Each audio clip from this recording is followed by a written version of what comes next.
Hola amigos, hoy lanzamos un nuevo video y hablamos sobre enfermedad por reflujo gastroesofágico patológico.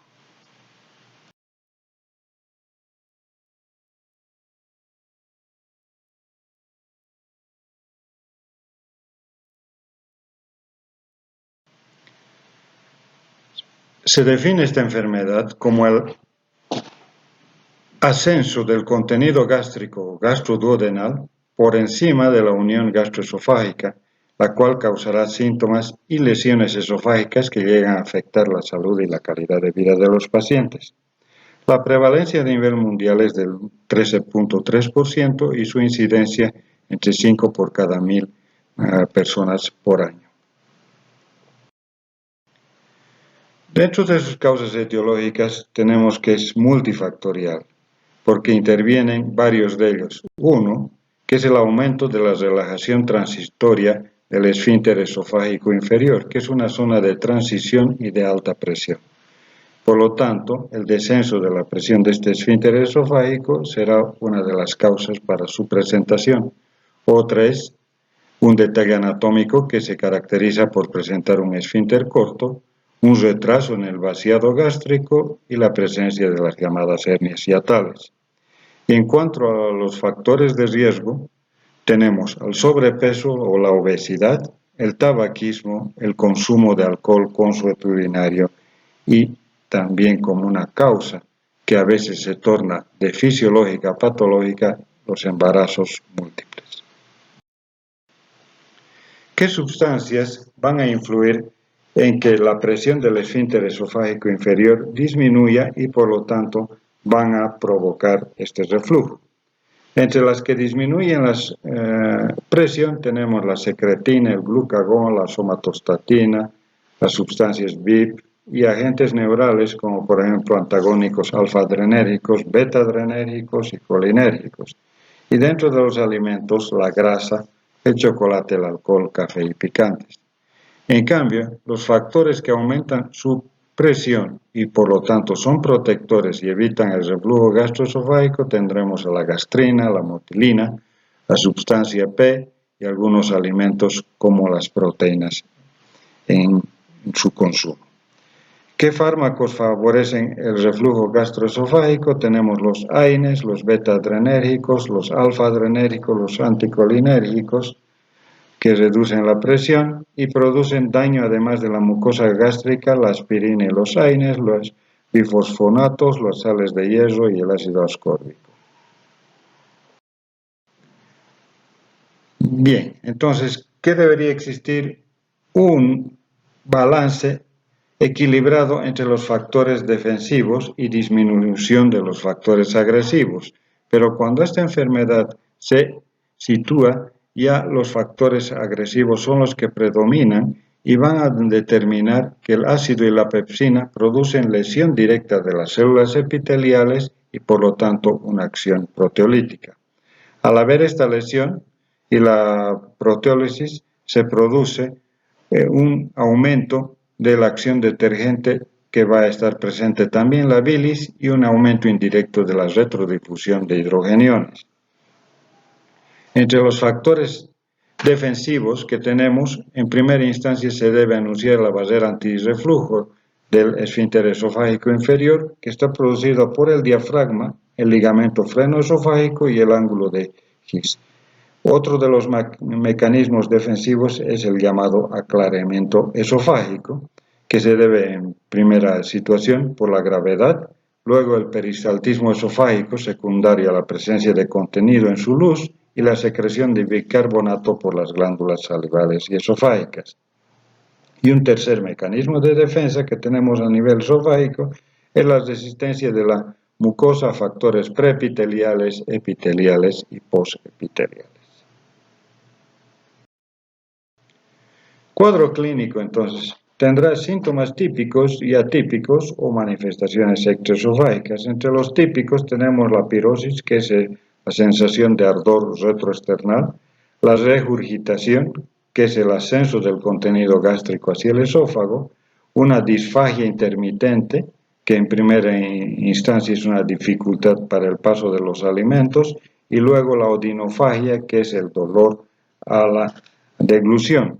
En cambio, los síntomas atípicos o manifestaciones extraesofágicas es cuando ya la enfermedad está muy avanzada y se presenta dolor torácico precordial, manifestaciones otorrinolaringológicas como la laringitis, disfonía, ronquera, odinofagia por la lesión de los ácidos gástricos y biliares a nivel de la vía respiratoria superior, manifestaciones respiratorias como tos crónica, que pueden llevar inclusive al asma bronquial y a la bronquitis, y manifestaciones orales que son como las erosiones caries a nivel de los dientes.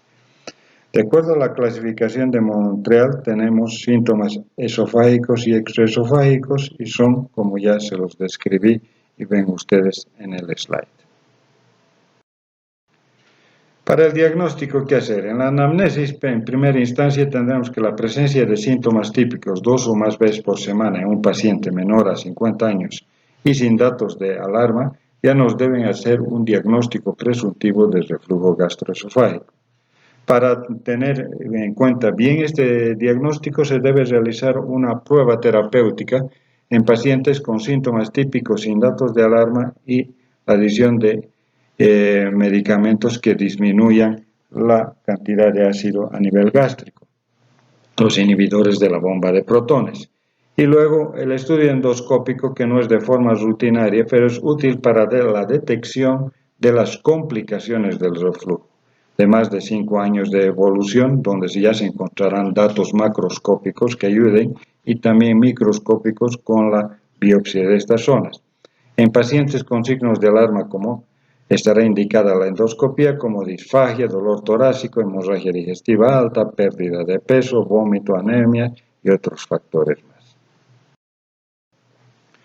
En la clasificación de la esofagitis encontramos la de Los Ángeles y la de Savary-Miller modificada. Grado 1 en la de Savary es la lesión única, erosiva o exudativa, ovalo lineal que afecta un solo pliegue. El grado 2, múltiples lesiones no circunferenciales erosivas. En el grado 3 ya es una lesión erosiva o exfoliativa circunferencial. En el grado 4, lesiones crónicas con la presencia de úlceras, estenosis o esófago corto. Y en el grado 5 es el esófago de Barrett, que es una lesión preneoplásica en que va a pasar rápidamente, si no se trata esto, hacia el cáncer esofágico. La clasificación de Los Ángeles es una similar que va del grado A hasta la D y que generalmente también refiere a las mismas cosas. En los diagramas ustedes están viendo las lesiones que se producen en la esofagitis.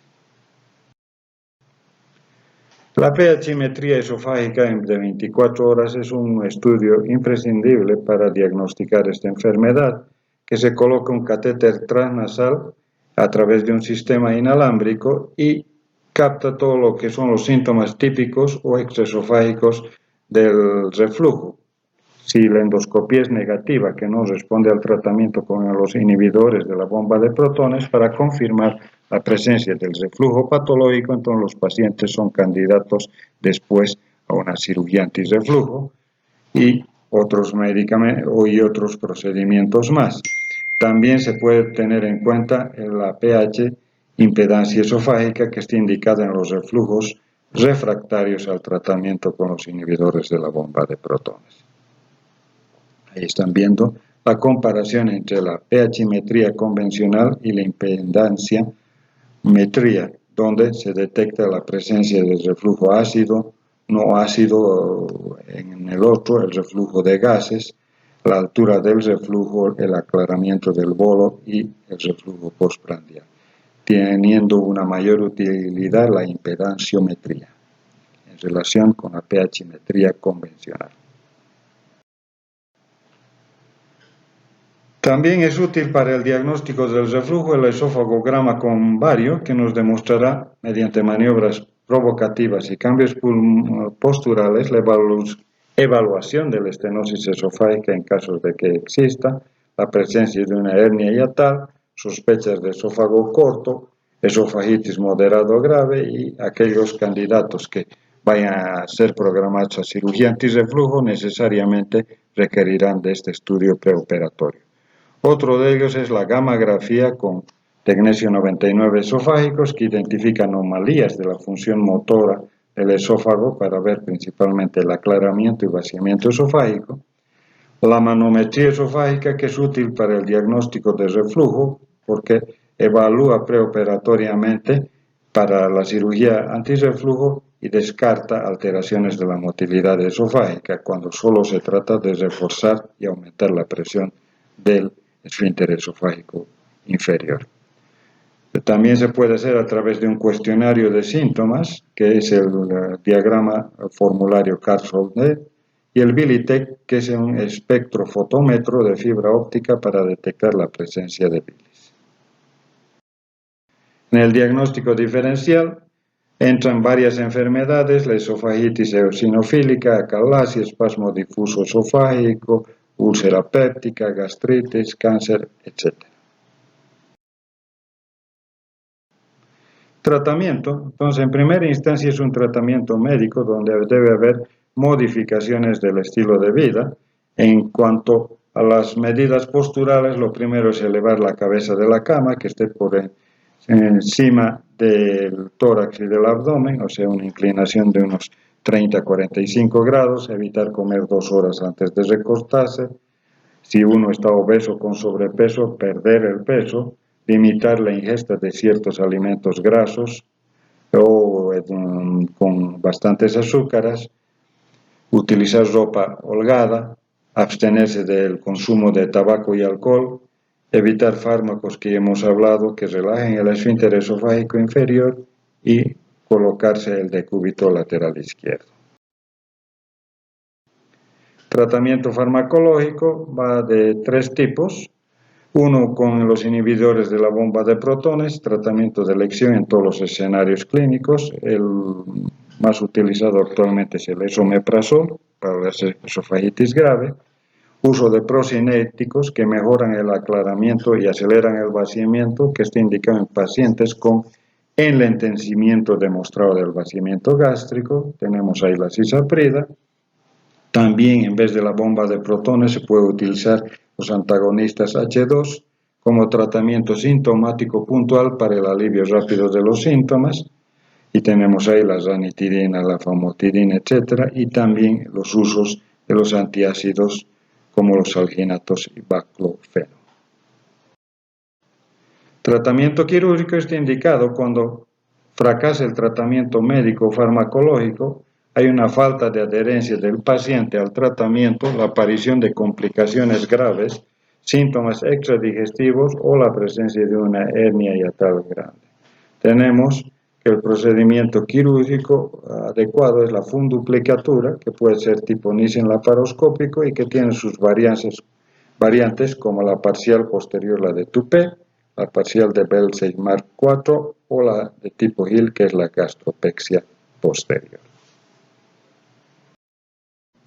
También se puede hacer con ablación por radiofrecuencia, control del reflujo a través del sistema Link y fundoplicatura endoluminal mediante el método ESOFIX, que son métodos que actualmente se están utilizando y que son en algunos países ya recomendados.